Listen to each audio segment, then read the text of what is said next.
bonne littérature. Taisez-vous. En Non mais cet homme est 2018, ahurissant. porte-parole du gouvernement. Ce que vous venez de faire, c'est super.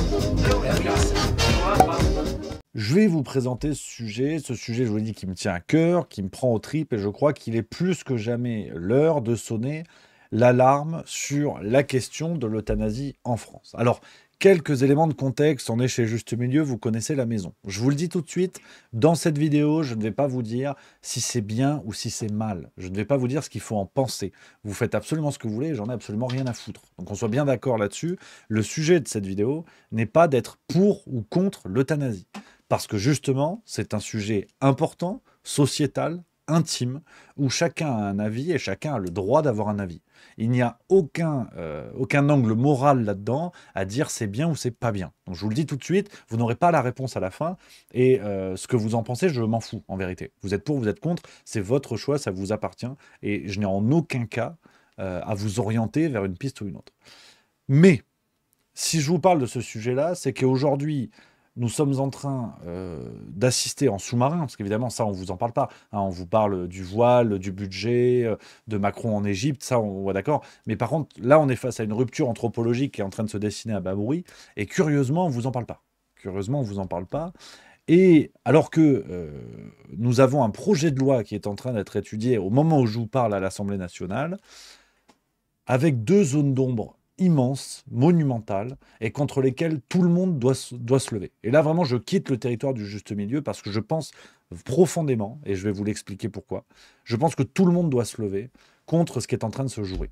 Parce que là, il ne s'agit pas de rester les bras ballants ou de s'énerver sur YouTube en mettant des commentaires. Il s'agit vraiment de monter au créneau, de faire tourner ce que je vais vous dire là, pour mettre en lumière ce qui est en train de se jouer. Alors, je vous donne le contexte.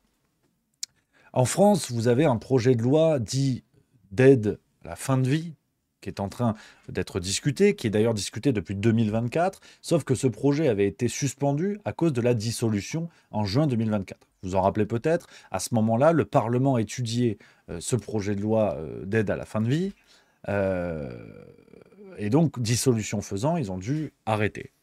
Le texte est en train de revenir. Le texte est en train de revenir à l'Assemblée nationale. Il a été saucissonné en deux morceaux, avec un premier morceau qui a été présenté à la Commission des affaires sociales de l'Assemblée nationale portant sur les soins palliatifs et d'accompagnement, et un deuxième morceau sur la légalisation d'une aide médicale à mourir. Les débats, le premier morceau a été étudié là, il y a quelques jours, je vais vous montrer un article. Le deuxième morceau va être étudié à partir du 28 avril. Au moment où je vous parle, nous sommes le 17. Et nous avons du temps pour faire parler de ça avant le 28 avril précisément, avant que le sujet revienne à l'Assemblée nationale. Il faut que le peuple se fasse entendre et dénonce ce qui est une manipulation presque civilisationnelle d'une ampleur sans précédent sur la question de l'euthanasie. Donc je vous montre ce que nous a dit France Info en date du 12 avril 2025. Loi sur la fin de vie, les députés approuvent en commission un droit à l'aide à mourir. Donc c'est ce que je vous dis. C'est le deuxième morceau du projet de loi, un droit à l'aide à mourir. Donc, on va mettre tout de suite les pieds dans le plat. La formulation, déjà, est suspecte. Un droit à l'aide à mourir, ça ne veut rien dire. On tord les mots pour ne pas nommer la réalité. Comme disait Victor Hugo, mal nommer les choses, c'est ajouter du malheur au monde. Je crois que c'est Victor Hugo qui a dit ça, ou peut-être Karim Benzema, mais on s'en branle. C'est comme l'IVG, interruption volontaire de grossesse, c'est une manipulation des mots. Là encore, il n'y a pas de jugement moral. Je ne vous dis pas c'est bien, c'est mal. Je ne vous dis pas je suis pour, je suis contre. Je m'en fous. Je dis juste qu'on n'interrompt pas une grossesse. Un interrupteur, vous pouvez appuyer dessus pour allumer, vous pouvez appuyer pour éteindre. On n'interrompt pas une grossesse. Tu ne peux pas la reprendre 6 ans après. Donc IVG, c'est un terme qui a été choisi par Simone Veil et d'autres à l'époque, qui ont légiféré là-dessus. On pense par exemple à Pierre Simon, le père du planning familial, franc-maçon notoire, mais c'est pas le sujet. Hein. Je vous invite à lire ce que dit Patrick Buisson dans son dernier livre Décadence. Dernier, parce que malheureusement Patrick Buisson nous a quittés. Bref, sur ces grands projets de loi sociétaux, on tord les termes pour mieux les faire accepter. Et donc un droit à l'aide à mourir, c'est le nom politiquement correct de l'euthanasie. Que l'on soit d'accord ou pas, que ça nous satisfasse ou que l'on soit satisfait ou pas, c'est le terme, c'est l'euthanasie. Donc, vous avez un premier pan du projet qui a été présenté en commission à l'Assemblée nationale, avec un amendement qui a été voté, je vous le lis, un amendement portant sur le fait que cet amendement accorde à la personne qui souhaite recourir à l'aide à l'aide à mourir, la liberté de choisir entre auto-administration du produit létal et administration pour un médecin ou un infirmier. Donc tout est fait pour que la seule volonté de la personne fasse office de décision définitive. Il y a 5 critères prévus dans cette aide médicale à mourir. Enfin, ce droit à l'aide à mourir. Vous mettez ce que vous voulez, euthanasie. Moi, je vais utiliser euthanasie, comme ça on est très clair.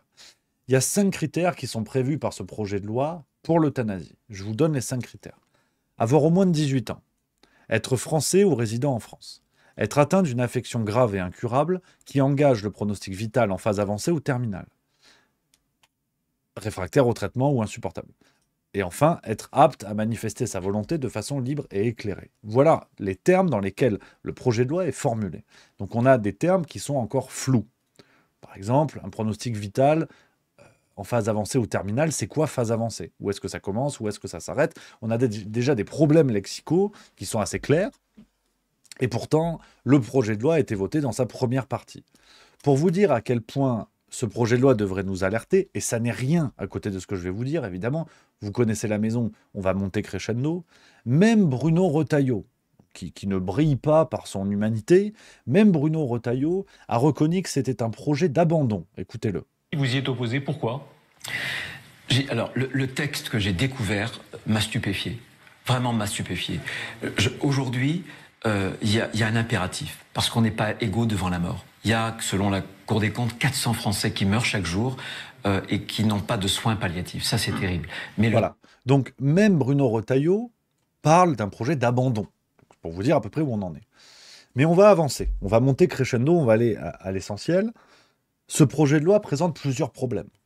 Parce qu'évidemment, on a des termes assez flous, mais ça, on a l'habitude.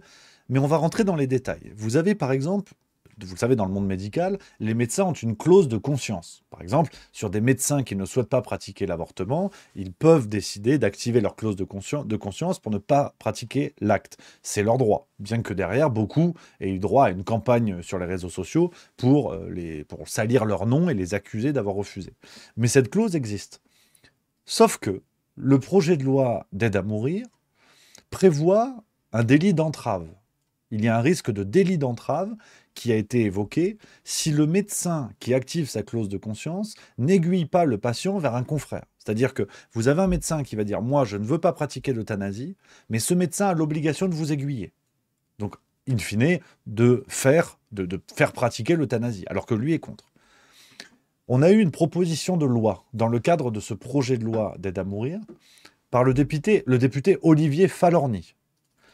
Il a proposé cette loi, je vous lis dans les termes dans lesquels cette loi a été proposée. Est puni d'1 an d'emprisonnement et de 15 000 € d'amende le fait d'empêcher ou de tenter d'empêcher de pratiquer l'aide à mourir. Donc, non seulement pour les médecins, là je m'adresse aux membres du corps médical, votre clause de conscience va être invalidée, à en croire cette proposition de loi. Parce que le délit d'entrave sera puni. Vous ne pourrez pas, malgré votre clause de conscience, empêcher quelqu'un de subir une euthanasie s'il le décide. On continue, parce que cet encadrement trop souple, vous le savez, en matière sociétale, dès qu'une loi est formulée de manière trop large, en permanence, cette loi va évoluer avec des jurisprudences qui vont faire que la loi va s'élargir. Elle va prendre une forme plus large que prévu. Et moins elle est bien définie, plus elle risque de s'élargir. Ce que je vous dis là provient d'un article du média La Vie sur l'interview d'Emmanuel Hirsch. Emmanuel Hirsch est professeur émérite d'éthique médicale à la faculté de médecine de l'université Paris-Saclay, cofondateur d'un collectif contre ce projet de loi d'aide à mourir et qui a déclaré ceci. Dans les pays qui ont légiféré sur le sujet, on constate que les conditions d'éligibilité fixées au départ ne tiennent qu'un certain temps et ne résistent pas à une demande sociétale extensive. Donc ça, c'est du grand classique. Dès qu'un gouvernement prétend encadrer un droit sociétal sans consulter le peuple, ce droit va s'étendre et intégrer ce qui n'avait pas été imaginé au début. Un article du journal du dimanche, du 18 mars 2024, cite l'exemple de la Suisse. Je vais vous lire ce qui s'est passé en Suisse. Là où l'euthanasie est dépénalisée depuis 1937 en Suisse. De la maladie incurable en fin de vie, nous sommes passés à la maladie incurable, puis à la polypathologie invalidante liée à l'âge, puis aux souffrances insupportables, celles-ci étant comprises dans un sens très large. Aujourd'hui se pose la question de l'accès au suicide pour des personnes lourdement handicapées et des mineurs. Voilà comment ça a été géré en Suisse depuis 1937. Donc c'est évidemment ce qui nous attend.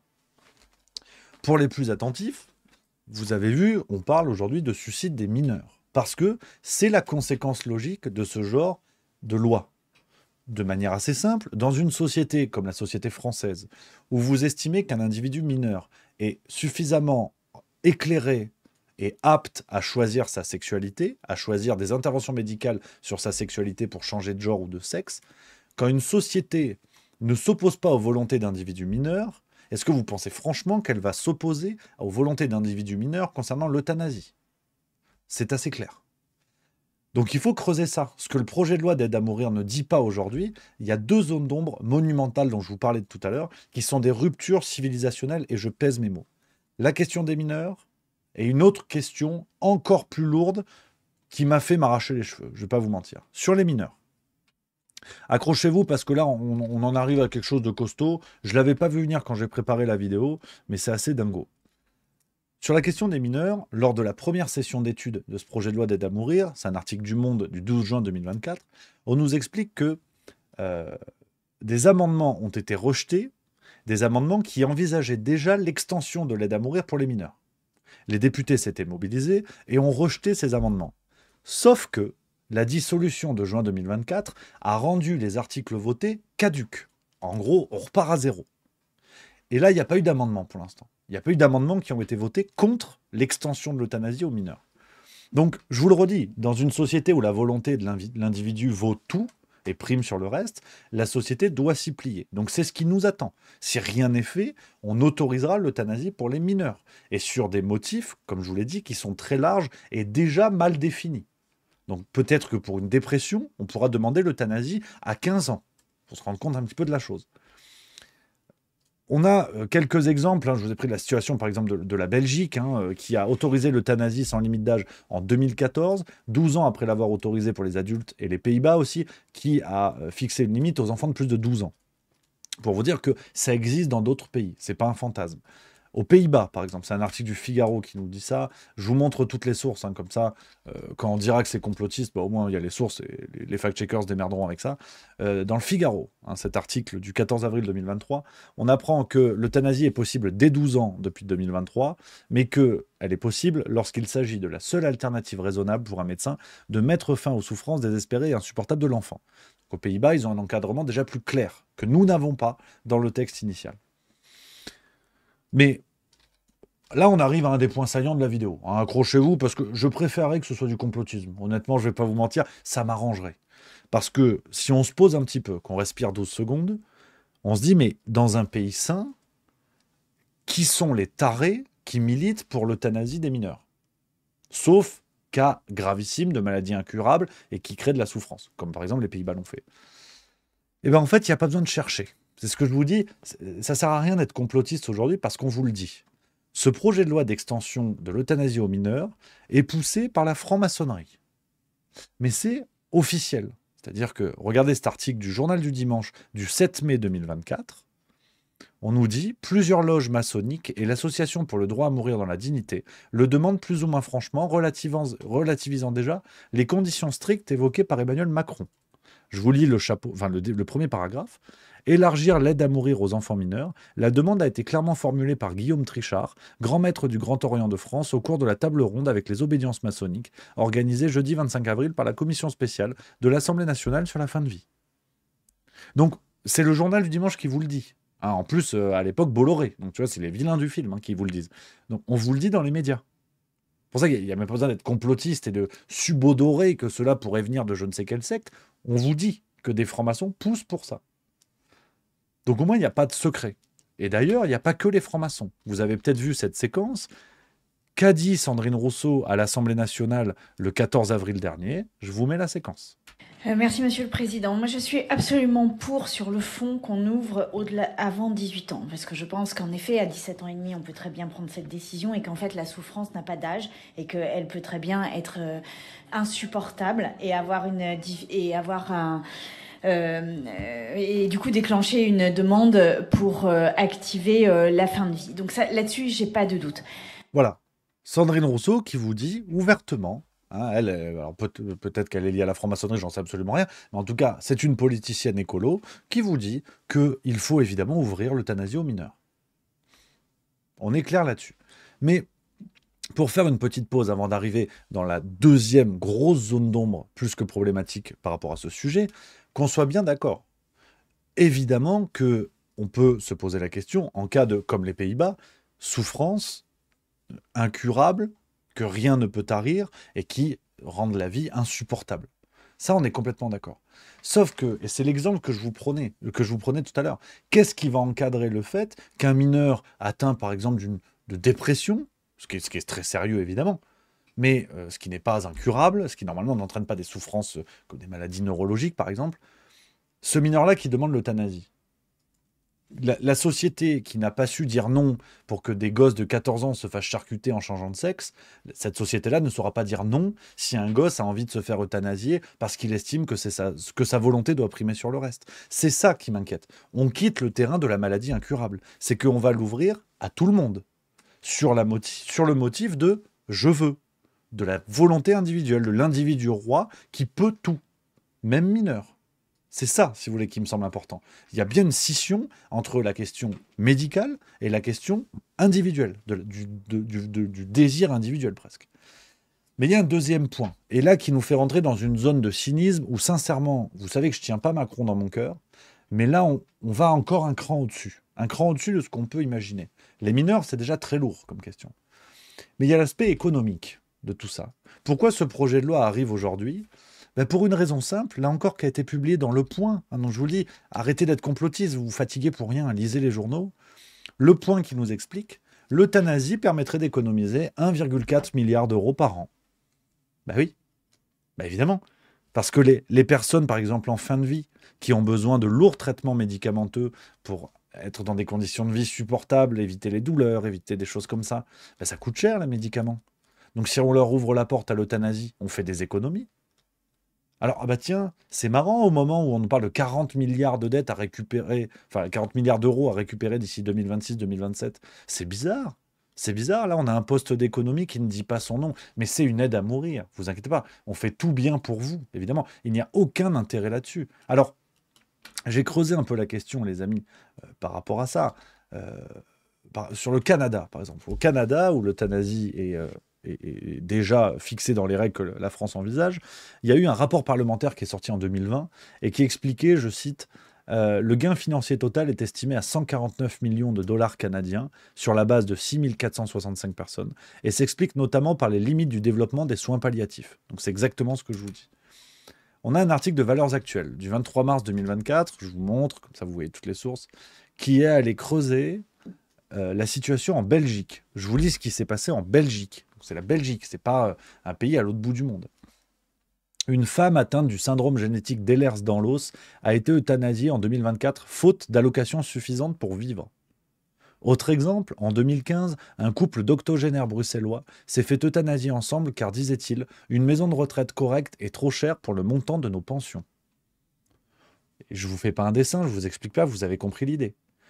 Vous allez ouvrir, nos parlementaires sont en train d'ouvrir l'euthanasie à des gens qui n'ont plus de pognon et qui vont y voir une porte de sortie.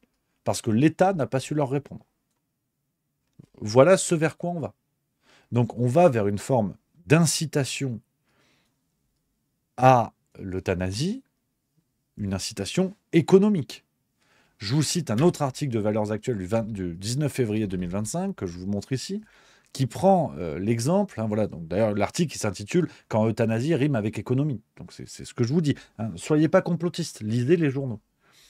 L'article de Valeurs Actuelles prend l'exemple de l'Oregon, l'État américain, qui nous explique que plus de 8% des suicides assistés ont été effectués en raison des implications financières des traitements pour soigner la maladie des patients. Ce taux était de 1% en 2000. Donc l'incitation, elle est factuelle. C'est pas un fantasme. J'aimerais être complotiste, c'est ce que je vous ai dit.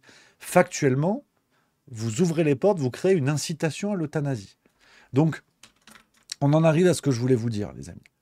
Je ne vais pas résumer, vous avez compris l'idée, il n'y a pas besoin de faire des dessins. On est en train d'ouvrir l'euthanasie, on va vous sortir plein de grands discours de oui, mais c'est normal d'accompagner les gens qui souffrent et tout ça. On va instrumentaliser les cas de maladies lourde, incurable, et qu'on ne peut pas traiter, et pour des gens à qui on ne peut pas offrir une condition de vie digne et supportable, on est en train d'instrumentaliser ça pour ouvrir la porte à un projet porté par les francs-maçons, je cite le journal du dimanche, pour l'euthanasie des mineurs et pour l'euthanasie économique. C'est qu'on est en train d'envisager des économies en vous faisant crever, à tout âge. C'est ce que je vous dis. Ça ne va pas juste être des questions de fin de vie ou des questions sanitaires. C'est qu'aujourd'hui, des gens trop pauvres, qui ont des conditions de vie peu supportables, que ce soit sur des questions financières, sanitaires, tout ce que vous voulez, ces gens-là, on pourra leur dire, écoutez, c'est peut-être préférable en vérité pour vous de crever. Au moins, on efface l'ardoise et on est tranquille. Donc, je pense que là, vraiment, vous le savez, il y a plein de gens qui multiplient les initiations populaires, les machins, les bidules et tout ça. Là, je pense qu'il faut vraiment se sortir les doigts. C'est pas une question de mettre des commentaires YouTube pour dire je suis pas content. Là, il faut véritablement que tout le monde partage ce que je suis en train de vous dire. Pas tant la vidéo. Je vous mets dans le chat un lien pour faire tourner ces informations-là. J'ai essayé de récapituler tout ce que je vous dis là dans un texte, avec à la fin un bloc de signature comme une pétition que vous pouvez signer si vous voulez pour suivre tout ça, parce que je vais vous expliquer ce qu'on va faire au niveau de Juste Milieu. Si vous voulez vous engager et le signer, c'est avec grand plaisir, mais surtout, partagez-le. Faites-le tourner de partout. Et là, c'est pas juste, ouais, mais de toute façon, ça sert à rien. Ah ben c'est sûr que si vous faites rien, ça va servir à rien. Ça, c'est sûr et certain. Mais si on ne se mobilise pas à vulgariser l'information, à la faire circuler de partout, à taguer tout le monde, les médias mainstream, les médias alternatifs, vos politiciens de premier plan ou les politiciens souverainistes qui voulaient, taguez tout le monde, partagez, faites tourner. Il faut que cette info parle. Je veux que Juste Milieu soit le petit domino du début. Mais que cette info-là soit vulgarisée et mise en avant de partout. Parce que c'est pas une question de RN, LFI, complotisme, je sais pas quoi. On assiste véritablement à une rupture de civilisation où aujourd'hui l'euthanasie sera un choix de vie comme les autres. Pour des gosses. Donc regardez autour de vous, vous prenez des gosses de 14-15 ans qui un jour pourront dire « je veux être euthanasié ». Donc si ça, si vous voulez, ce qui prime, c'est de dire « ouais mais de toute façon ça va rien changer, on en a rien à foutre, encore une pétition qui sert à rien, ouais les députés ils s'en foutent », ah ben évidemment, si ça vous dérange pas de problème. Cachons-nous derrière ça. Maintenant, si vous voulez faire tourner cette information, la faire circuler sur les réseaux sociaux, par mail, dans vos groupes WhatsApp de famille, que tout le monde prenne conscience de ça. Ça nous touche tous. C'est pas un débat politique, on n'en a rien à branler, si vous voulez. Des opinions des uns des autres, je sais pas quoi, c'est pas le sujet. C'est juste que là, si on considère que en fait, ça va rien changer, ah bah, là, c'est gain de cause. Et derrière, c'est roue libre. Alors là, on sera malin à mettre des gilets jaunes sur les ronds-points. Si vous voulez, tout sera brisé. On ne fera même plus civilisation. Donc, voilà, je veux vraiment qu'on soit raccord là-dessus. Je remets le lien dans le chat Twitch. Je vous le donne dans le chat Twitter. On va mettre des publications dès ce soir hein, sur Juste Milieu. Je vais republier cette vidéo demain pour la faire tourner. Hop, attendez, excusez-moi, je partage ça. Tac. Donc vraiment les amis, je sais qu'on vous demande beaucoup de choses, on vous demande beaucoup de soutien, de choses, de soutien monétaire, soutien de vue, de visibilité, de tout ce que vous voulez. On vous demande plein de choses. Là, en vérité, c'est pas dans l'intérêt de Juste Milieu. Moi, j'en ai rien à foutre. Je vous l'ai dit, je veux juste essayer de jouer mon rôle de porte-voix pour faire circuler cette info, d'être le premier domino. Après, tout le monde la récupère, tout le monde fait ce qu'il veut. Ma vidéo, vous la publiez où vous voulez, je m'en fous. C'est juste une question de prise de conscience. Par rapport à Juste Milieu, ce que nous allons faire, je vous le dis aujourd'hui, et ce sera activé dès le 28 avril, parce que je reviens de déplacement, je vais en Bretagne-Normandie, comme je vous l'ai dit, pour le spectacle, je reviens le 28. À partir du 28, nous allons contacter 10 députés par parti. Donc tous les groupes parlementaires de l'Assemblée nationale. Je vais contacter par mail 10 députés. Je vous expliquerai tout dans le Juste Bistrot. Je vous tiendrai au courant. Je vais vous donner les noms des 10 députés que je vais contacter pour les inviter sur Juste Milieu à s'exprimer et donner leur avis sur cette question. Exclusivement sur cette question. Il n'y aura pas de débat politique, je ne sais pas quoi.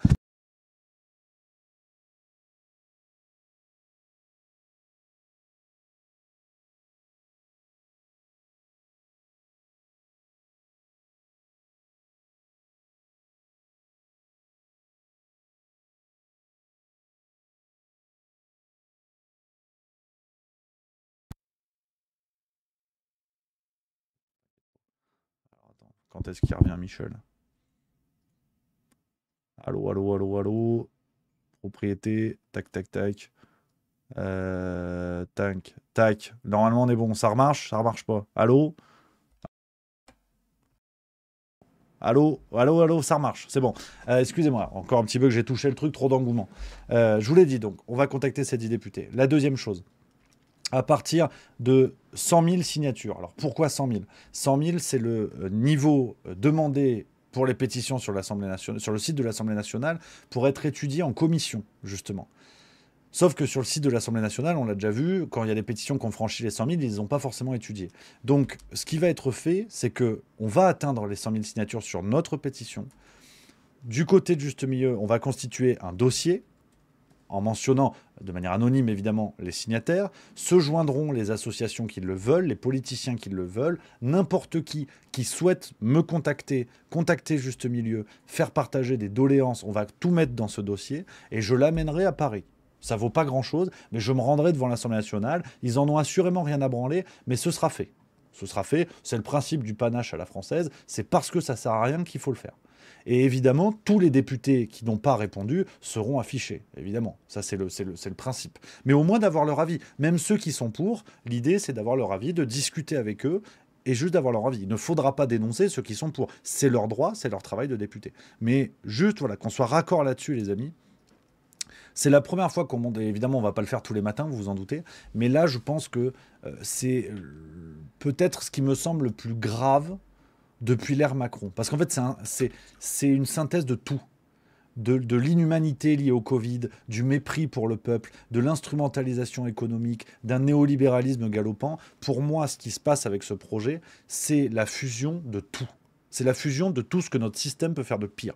Donc évidemment, j'en appelle à toutes les forces vives, donc des médias alternatifs. C'est Toxin, c'est Morillo, c'est Je suis pas content, c'est Omerta, c'est tout le monde, c'est Idrissa Berkane. J'en appelle à tout le monde qui veulent relayer, qui veulent me rejoindre là-dessus. En fait, c'est pas me rejoindre, c'est pas moi qui lance la chose, c'est faire aussi leur boulot de leur côté, de relayer ces informations-là, de faire parler de ça. C'est pas tant ma vidéo moi, je m'en fous. C'est juste de parler de ça. Et s'ils veulent participer à cette démarche d'être à Paris, et je sais que par exemple des gens comme Florian Philippot ont cette habitude d'être sur le terrain, ben, on sera tous ensemble, évidemment, et c'est pas moi qui suis devant, hein, ça on n'en a rien à foutre, juste d'être tous ensemble pour donner du poids à ça, donner de la visibilité. Donc je vous invite à partager du côté des médias alternatifs que vous aimez bien, des personnalités politiques que vous aimez bien, de vos proches, de partager ça et de faire parler. Parce que là, véritablement, c'est un enjeu qui me semble très important. Comme je vous l'ai dit, moi j'aimerais juste être la toute petite étincelle au début. Après, c'est pas moi qui défends ça, c'est pas moi la tête d'affiche, j'en ai absolument rien à foutre. C'est juste que tout le monde soit au courant. Tout le monde soit au courant et que tout le monde, à son échelle, fasse l'effort. Donc voilà les amis, ce que je voulais vous dire là-dessus. Je vous remets le lien sur Twitch. Je compte sur vous véritablement les copains. Je compte sur vous en fait là pour se sortir les doigts de manière assez urgente. Et de ne pas baisser les bras en disant ouais mais dans un pays de moutons on va pas y arriver et tout. On y arrivera encore moins avec ce genre de réflexion. Donc à notre échelle, faisons ce qui dépend de nous. Juste Milieu le fait. Maintenant je compte sur vous. À vous de me montrer que j'ai raison. Voilà, voilà les amis. Ce que je pouvais vous dire là-dessus, excusez-moi beaucoup d'engouement, je vous l'ai dit, hein, c'est un sujet qui tient à cœur. Et je pense que voilà, ça me sidère, ça me choque dans la mesure où, comme je vous l'ai dit, c'est une synthèse de ce que notre système peut faire de pire. Donc vraiment, allez-y, relayez, taguez, partagez tout ça. Et je peux vous dire qu'on est au tout début. On a jusqu'au 28 avril vraiment pour que ça prenne une grosse ampleur. Parce qu'après, voilà, ils vont réétudier la deuxième partie et ça va aller très vite. Donc il faudrait qu'on soit à 100 000 dès le 28. Et moi, la semaine du 28, je vais à Paris n'importe quand. En fait, je prends un billet de train et c'est parti. Donc c'est vraiment l'idée qu'on constitue ça. Et ceux qui veulent venir seront évidemment les bienvenus dans le calme, dans la tranquillité. Ça, on va pas tout brûler, ça c'est certain. Mais de faire parler parce que ça suffit en fait qu'on soit pris pour des tarés, de complotistes, de je sais pas quoi. N'importe qui aujourd'hui, de gauche, de droite, même les macronistes, l'idée qu'un gosse de 14 ans puisse demander à se faire buter, je suis pas certain que ça touche pas les gens. Et si certains pensent que c'est une question de parti politique ou d'opinion, ben ce sont des abrutis. Voilà, qu'on soit d'accord, on quitte un peu le terrain du juste milieu. Si des gens pensent que c'est super que des gamins de 14 ans qui n'ont pas de problème de santé grave et incurable puissent demander l'euthanasie, ces gens-là, je leur pisse au cul. Au moins, on est réglé, il n'y a pas de problème là-dessus. Donc voilà. Voilà les amis, excusez-moi, de l'emballement, de l'engouement. Dites-moi un peu dans le chat, hein, les copains, quel est votre avis? Je prends vos messages. Tac. Attendez, excuse-moi. Et voilà.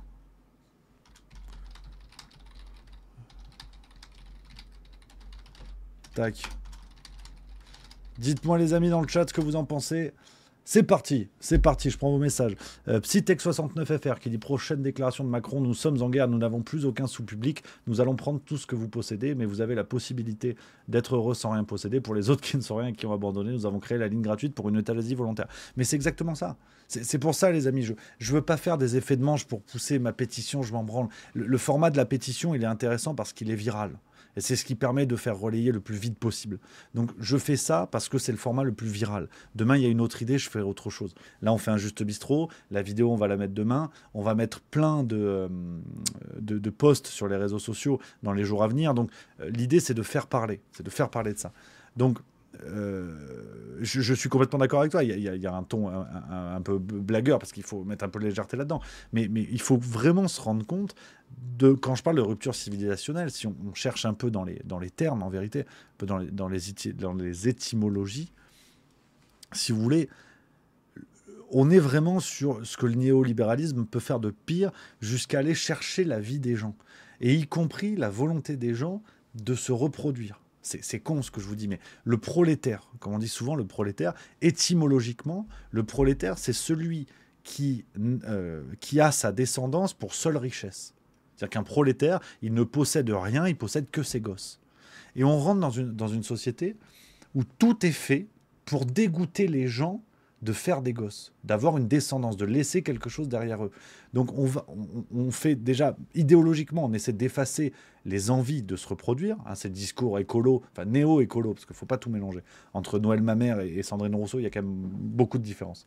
Le discours néo-écolo qui vient t'expliquer qu'en fait, faire des gosses, c'est tuer la planète.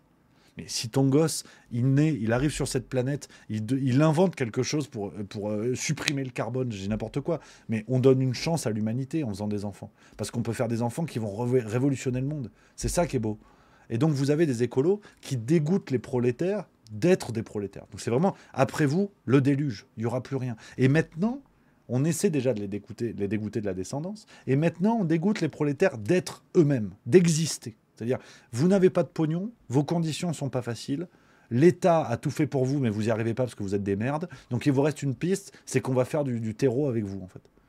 Je ne sais pas si on se rend compte, en vérité. Et je rigole pas, je rigole vraiment pas du tout là-dessus. C'est une synthèse de ce que nous pouvons faire de pire.